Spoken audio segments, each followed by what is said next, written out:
merci d'être avec nous pour ce live TV Finance. On passe tout de suite aux Market Movers, donc les valeurs à surveiller avec Antoine Fraisse-Soulier, Financial Market Analyst chez eToro. Bonjour Antoine, on commence tout de suite à parler de Société Générale. Oui, bonjour.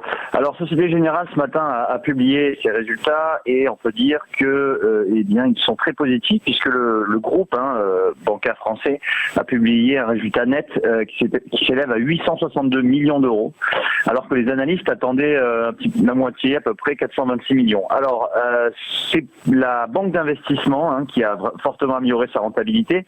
Vous savez que ça fait maintenant 2 ans que Société Générale a engagé la restructuration de sa banque d'investissement sous forme de cession d'actifs et de réduction de coûts, et cela se traduit par un rebond donc de 51% de son résultat trimestriel à 381 millions d'euros.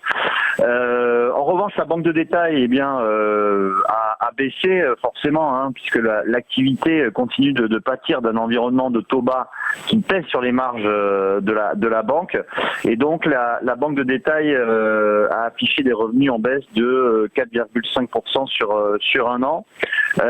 Le produit net bancaire, qui est l'équivalent du chiffre d'affaires pour les banques, a lui reculé de 2,9% au troisième trimestre, mais ça reste quand même également supérieur aux attentes. Alors ce matin, en bourse, on voit que la Société Générale est en forte progression, c'est la plus forte hausse du CAC, plus 5% de hausse à l'ouverture. Les investisseurs sont plutôt satisfaits finalement de ces résultats, et on voit que graphiquement, on est maintenant, on a fait un plus bas de 20 ans sur le titre Société Générale, et on voit que les investisseurs reviennent sur le titre Société Générale.